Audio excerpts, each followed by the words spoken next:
scream bravo. Also, if you didn't know, this is called the show. Hey, it's Paul from Gold Gauntlet Comics. Today we're going to be going over The Incredible Hulk number 455.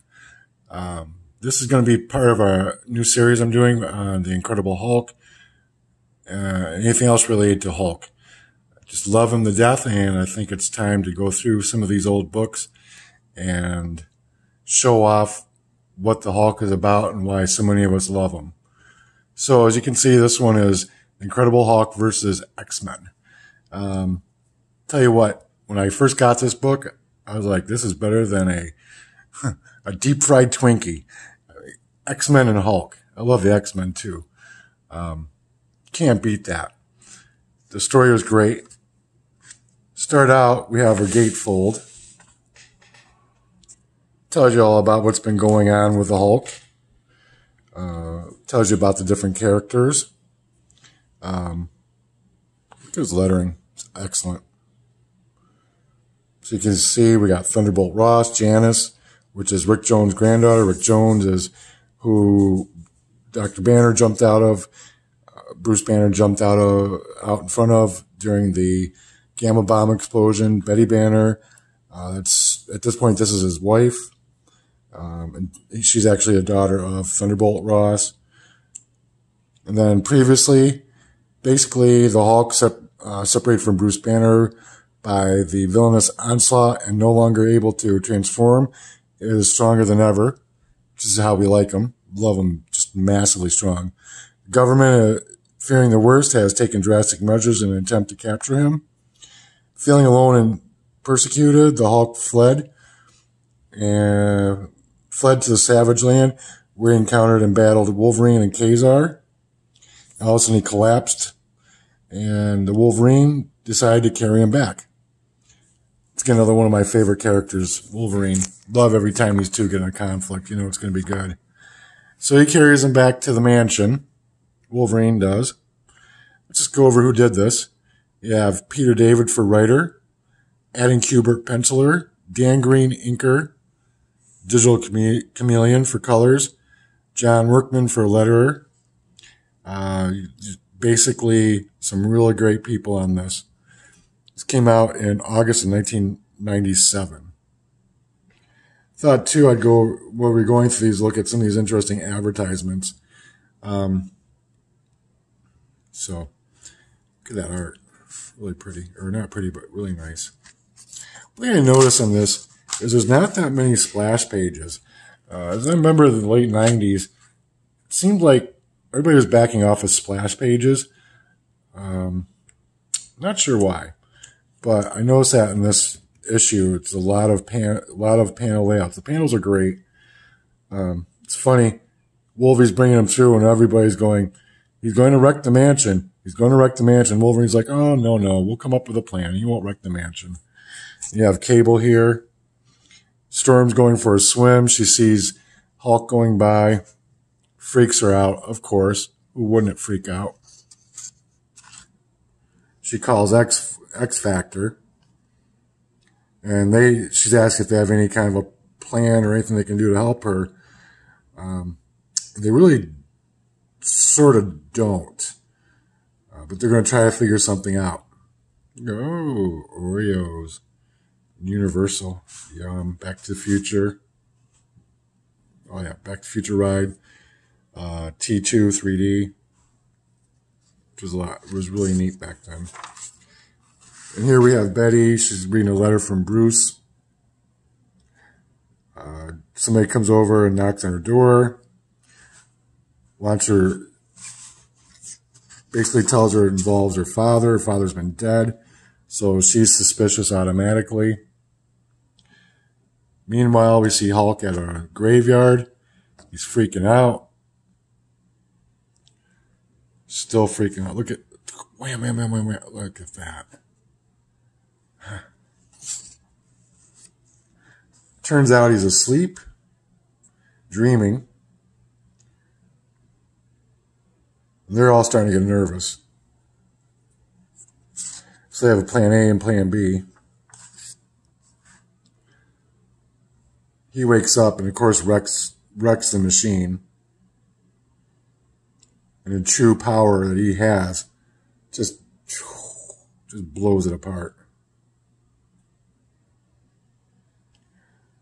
As we go through, we catch up with Rick Jones's granddaughter from the future. I forgot to mention that back in the introductory page that she is from the future. Cops recognize her. This is down in Orlando. Cops recognize her, go to confront her, and of course she puts him out.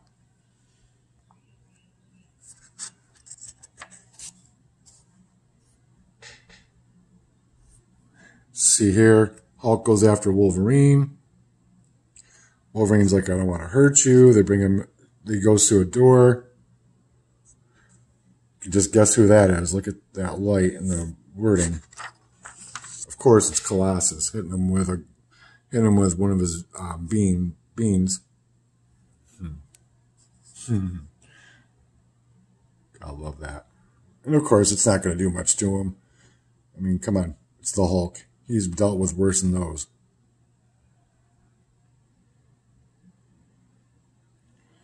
They're just trying to soften him up, though, because they know that it won't work. He does a thunderclap on him, or Hulk clap.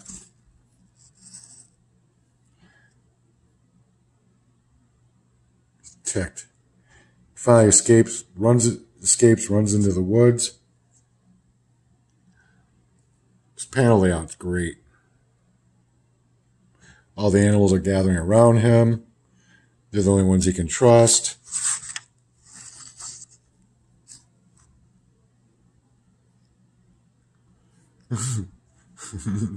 Boink. No. Jumps up. Thinks he's going up towards the moon. Wham. Come to find out, and I had a feeling they were going to do this before I even opened this. I had a feeling that the only way you could really contain the Hulk in the X-Men mansion was to put him in the danger room. I knew the danger room somehow was going to be involved. They're all happy with themselves, but all of a sudden he breaks loose. Wolvie's trying to keep him at bay, not having much luck, of course, because he's totally pissed now. I should say ticked off.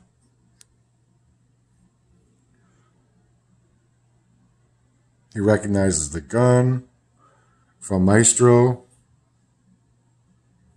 That's him in the future, by the way. Guess who shows up? Scarlet Witch. Look at this. Mile High Comics back in the day. This is how we used to have to do to get our comic books. We get lists. We didn't have the pleasure of ordering them online like we do now. They hit him with that gun. I think they disintegrated him, but they haven't really. Storm, of course, gets upset because she thinks that they murdered him, and she didn't like that. She didn't think that was appropriate.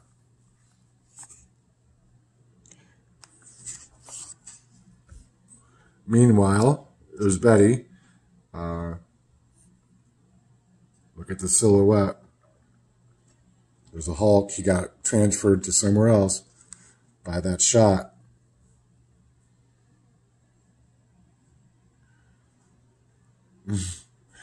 Warning, consumption of this tasty bite-sized combination snack may cause Super Hulk strength, ultra-hyper-sensitized hearing, and spider-like behavior. Combos become the hero. Look who it is to greet Betty, her dad. He's supposed to be dead. So, of course, she's shocked. And at the same time, Apocalypse. Oh, my God, Apocalypse. Next war. So that was quite the surprise. Of course, we have your green male.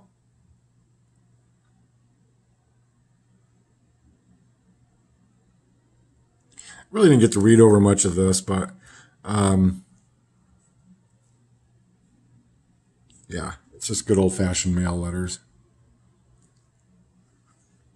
Look at this. Next issue, Hulk submits to Apocalypse and becomes the fourth horseman.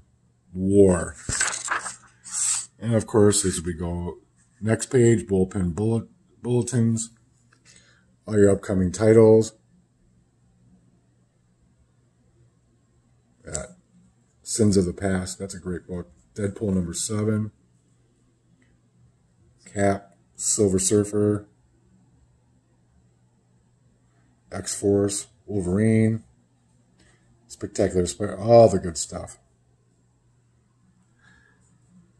I guess at this time, and I don't remember this, but I guess across all the titles they were doing gatefold covers like we had on this. It helped. They helped push sales up from what they're saying here. Another thing I found very interesting. Take a look at this. They're actually doing a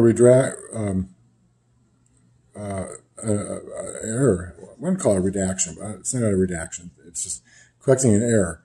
It goes back to 1962. Remember, this is 1997. And it has to do with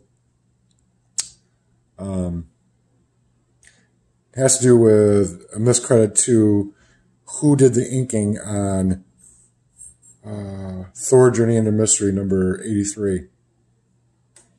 That just cracked me up. Marvel.com. Look at this. Marvel Online. Spider-Man Cyber Comic. And then there's your editorial profile. Jay Gardner. Online chat schedule. Matt Idelson. Kurt Busiek. Jason White. I mean, they had some good people on there. John Romita Jr.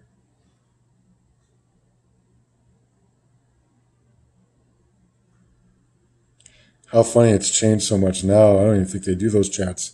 They might, but I think it's all YouTube now. And then up here is another interesting thing. Stan's Soapbox. Following up on what's going on with the Spider-Man movie. Look here. It was supposed to be produced by Puerto Rico Films. But in bad luck fashion, Puerto Rico went belly up. In bad luck, Marvel bad luck fashion. So MGM took over the deal. They're still hoping Jim Cameron will write and direct the movie after the dust settles.